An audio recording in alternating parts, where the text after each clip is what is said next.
இன்று காலை வவுனியாவில் நடந்த சம்பவம் அனைவரையுமே பெரும் அதிர்ச்சியில் ஆழ்த்தியிருக்கின்றது. மனைவியின் கழுத்தை வெட்டி கொண்டு கணவன் மோட்டார் சைக்கிள் டிக்கிக்குள் வைத்துக் கொண்டு பொலிஸ் நிலையம் சென்று மனைவியின் தலையை பொலிஸ் நிலையத்திலே காட்டி, இவ்வாறு நான் மனைவியை கொலை செய்து விட்டேன், மனைவியின் சடலம் வீதிக்கு அருகிலே காட்டுப்பகுதியில் கிடக்கின்றது என்று நபர் ஒருவர் கூறியிருக்கின்றார். இந்த சம்பவம் தமிழர்கள் மத்தியில் பெரும் அதிர்வலைகளை ஏற்படுத்தி இருக்கின்றது. என்ன நடந்தது? இது தொடர்பாக விரிவாக பார்க்கலாம். வவுனியாவிலே ஒரு கொலை சம்பவம் இடம்பெற்றதாக சில மணித்தியாலங்களுக்கு முன்னிருந்து செய்திகள் வெளியாகி கொண்டிருக்கின்றது. ஒரு பெண் கொலை செய்யப்பட்டிருக்கின்றார், ஆஸ்தியை கொலை செய்யப்பட்டிருக்கின்றார், கணவனால் இவ்வாறு கொலை செய்யப்பட்டதாக செய்திகள் வெளியாகி கொண்ட நிலையில் இதன் பின்னணி என்ன நடந்தது, எங்கே இந்த சம்பவம் பதிவாகியது என்பது போன்ற பல தகவல்கள் வெளிவராமல் இருந்தது. இந்த நிலையில் இது தொடர்பான தகவல்கள் தற்பொழுது வெளிவந்திருக்கின்றது. அந்த வகையில் 32 வயதுடைய சுவர்ணலதா எனப்படுகின்ற பெண் ஆசிரியை, அவர் ஆரம்ப பாடசாலை ஒன்றில் ஆசிரியராக கடமையாற்றி வருகின்றார். இவ்வாறு அந்த பெண்ணுக்கும் கணவனுக்கும் இடையிலே தகராறு இருந்ததாக கூறப்படுகின்றது. அதாவது குடும்ப தகராறு இருந்ததாக கூறப்படுகின்றது. இவ்வாறான சூழ்நிலையில் தான் அந்த பெண்ணின் கணவர் கூறியிருக்கின்றார், 2 பேரும் பொலிஸ் நிலையம் சென்று இந்த தகராறு தொடர்பாக முறைப்பாட்டை கொடுத்து அங்கு நாங்கள் தீர்த்துக் கொள்ளலாம், வா பொலிஸ் நிலையத்துக்கு செல்வோம் என்று கணவன் அந்த பெண்ணை அழைத்து சென்றதாக கூறப்படுகின்றது. இவ்வாறு அவர்கள் இருக்கின்ற இடத்திலிருந்து புளியங்குளம் பொலிஸ் நிலையம் நோக்கி மோட்டார் சைக்கிளிலே இருவரும் சென்று கொண்டிருக்கின்றார்கள். இந்த சந்தர்ப்பத்தில் தான் இடையிலே நைனாமடு பகுதியில், அதாவது வீதிக்கு அருகில் இருக்கின்ற காட்டு பகுதியில் மோட்டார் சைக்கிளை நிறுத்தி மனைவியை அந்த நபர் கொலை செய்திருக்கின்றார் என்று கூறப்படுகின்றது. தொடர்ச்சியாக மனைவியை இவ்வாறு கொலை செய்துவிட்டு மனைவியின் தலையை வெட்டி அவர் சென்ற மோட்டார் சைக்கிள் டிக்கிக்குள் வைத்துக் கொண்டு அவர் புளியங்குளம் பொலிஸ் நிலையத்துக்கு சென்று அந்த தலையை காட்டி இருக்கின்றார். இவ்வாறு நான் எனது மனைவியை கொலை செய்து விட்டேன், மனைவியின் சடலம் நைனாமடு பகுதியிலே இருக்கின்றது என்று அவர் கூறியிருக்கின்றார். தொடர்ச்சியாக குறித்த நபரை போலீசார் கைது செய்ததுடன் சடலத்தை மீட்பதற்கான பணியில் ஈடுபட்டு வருவதாக கூறப்படுகின்றது. இந்த நிலையில் குடும்ப தகராறு காரணமாகத்தான் இவ்வாறு ஒரு சம்பவம் பதிவாகி இருக்கின்றது. 32 வயதுடைய சுவர்ணலதா எனப்படுகின்ற ஆசிரியை இவ்வாறு கொடூரமாக கொலை செய்யப்பட்டிருக்கின்றார். அது தவிர குறித்த ஆசிரியை கர்ப்பிணி எனவும் சொல்லப்படுகின்றது. எனவே இவ்வாறு கர்ப்பிணி பெண்ணை கணவன் இவ்வாறு கொடூரமாக கொலை செய்திருக்கின்றார் என்கின்ற செய்தி வெளியாகி வவுனியா மக்கள் மத்தியில் பெரும் அதிர்வலைகளை ஏற்படுத்தி இருக்கின்றது. தமிழர்கள் மத்தியிலும் பெரும் அதிர்ச்சியை ஏற்படுத்தி இருக்கின்றது.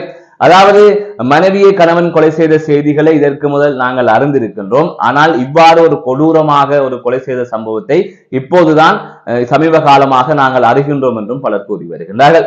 அதை தவிர இப்படியான சம்பவங்கள் எங்கு நடக்கும் என்று சொன்னால், இந்தியாவிலே ஏதோ ஒரு பிற்போக்குவாதமான மனிதர்கள் இருக்கின்ற, படிப்பறிவு இல்லாத மனிதர்கள் இருக்கின்ற, அதாவது அடிப்படை கல்வியை கூட நிறைவு செய்யாத மனிதர்கள் இருக்கின்ற இடத்தில் தான் நடக்கும்.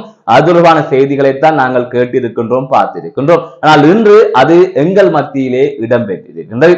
இவ்வாறு ஒரு பெண் ஆசிரியையை இவ்வாறு கொடூரமாக அந்த நபர் கொலை செய்திருக்கின்றார்.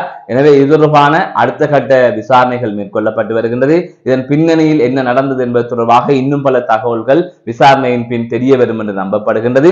எனவே குடும்ப தகராறு காரணமாகத்தான் இந்த கொலை சம்பவம் இடம்பெற்றிருக்கிறது. அந்த குடும்ப தகராறு சந்தேகத்தின் காரணமாக ஏற்பட்டிருக்கலாம் என்றும் ஊகிக்கப்படுகின்றது. ஆகையால் விசாரணைகளுக்கு பின்னர் தான் முழுமையான தகவல் தெரிய வரும்.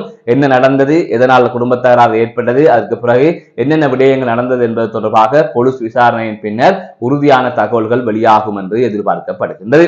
அதை தவிர இங்கு இருக்கின்றவர்களுக்கு ஒரு விடயத்தை சொல்ல வேண்டும். தற்பொழுது இருக்கின்ற மனிதர்கள் மத்தியிலே, அதாவது இங்கு வாழுகின்ற, உதாரணத்திற்கு வடக்கு மாகாணத்தை எடுத்துக்கொள்ளும், இவ்வாறு வடக்கில் வாழுகின்ற மக்கள் மத்தியிலே பழி வாங்கும் எண்ணம், அதன் ஊடாக இன்னொருவரை துன்பப்படுத்துகின்ற எண்ணம் இருக்கின்றது.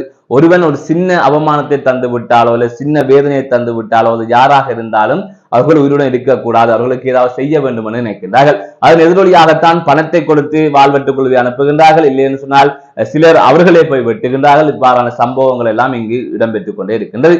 சகிப்புத்தன்மையோ பொறுமையோ இங்கு யாருக்குமே இல்லை என்பது அடுத்தடுத்து நடக்கின்ற சம்பவங்களில் அறியக்கூடிய வகையிலே இருக்கின்றது.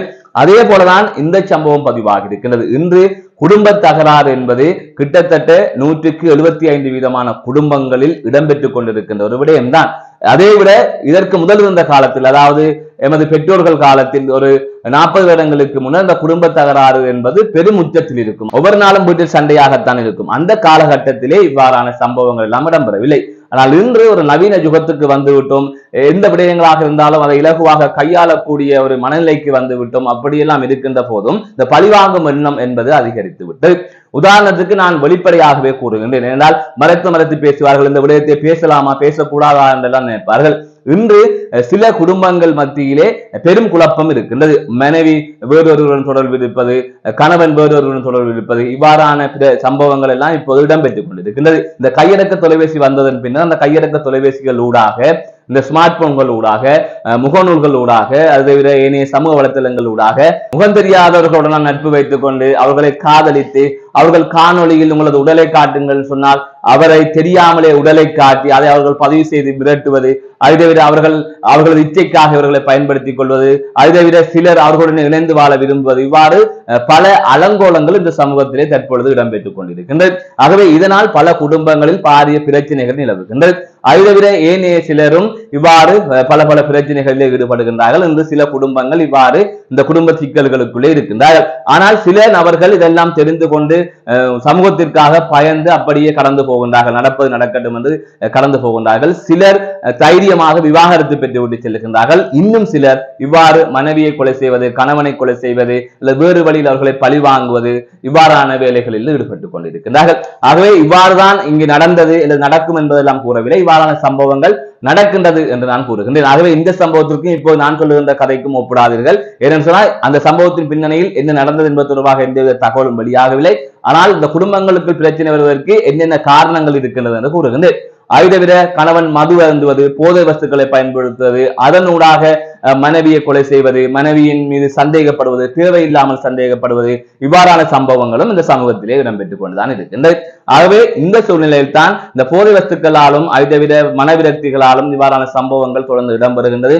ஆகையால் தான் ஒவ்வொருவருக்கும் சொல்லுகின்ற விடயம், சந்தேகம் என்பது ஒரு பொல்லாத விடயம். அது தேவையில்லாமல் ஒருவரை சந்தேகப்பட்டு அவர்களை மனநோக வைத்து அதற்கு பிறகு இவர்களை சந்தேகப்பட்டுக் கொண்டிருக்கின்றார், அதை உண்மையாக்குவோம் என்று நினைக்கின்ற சில பேர் இருக்கின்றார்கள். அது சில விபரீத முடிவெடுப்பதும் இருக்கின்றது. ஆக இப்படியான சம்பவங்களும் இருக்கின்றது. அதே உண்மையிலே இப்படியான சம்பவங்கள் நடப்பதும் உண்டு. ஆனால் எதுவாக இருந்தாலும் நம்பிக்கை என்பதை வைத்துக் கொள்ளுங்கள். அப்படி நம்பிக்கை இல்லை என்று சொன்னால், ஆதாரபூர்வமாக ஒருவருக்கு ஒருவர் துரோகம் செய்கின்றார்கள் சொன்னால் சட்டப்படி விவாகரத்து பெற்றுவிட்டு அவர்கள் தனியே வாழலாம். அவ்வாறுதான் இன்று போய்கொண்டிருக்கின்றது. ஆகவே இவ்வாறு குடும்பங்களுக்கு இருந்து கொலை செய்கின்ற அளவிற்கும் பழி வாங்குகின்ற அளவிற்கும் போவதை விட இவ்வாறான இதுகளை செய்யலாம். அதற்கு முதல் நீங்கள் இறந்தால், நீங்கள் பிரிந்திருந்தால் குழந்தைகளின் எதிர்காலம் என்னவாகும் என்பதை நீங்கள் யோசியுங்கள். அதற்கு ஏற்றாற்போல் முடிந்தவரை குடும்பங்களுக்குள் ஒற்றுமையாக இருக்க பாருங்கள், உண்மையாக இருக்க பாருங்கள். அதுதான் இந்த எதிர்காலத்திற்கு நல்லது, உங்கள் குடும்பத்திற்கும் நல்லது. மீண்டும் ஒரு காணொளி சந்திக்கின்றேன். நான் நடராஜ் அஜயகாந்த். இது போன்ற செய்திகளை உடனுக்குடன் அறிந்து கொள்ள ஜேகே ரிப்போர்ட் எனப்படுகின்ற இந்த யூடியூப் சேனலை சப்ஸ்கிரைப் செய்து கொள்ளுங்கள். இந்த செய்திகள் தொடர்பான உங்களுடைய கருத்துக்களை தெரிவிங்கள். கருத்துக்களை இந்த காணொளியின் கருத்து பட்டியலிலும் தெரிவிக்கலாம். அதை தவிர இந்த யூடியூப்பிலே தொலைபேசி இலக்கமும் இருக்கின்றது, அதனூடாகவும் நீங்கள் உங்களது கருத்துக்களை எழுதி அனுப்பலாம். நன்றி.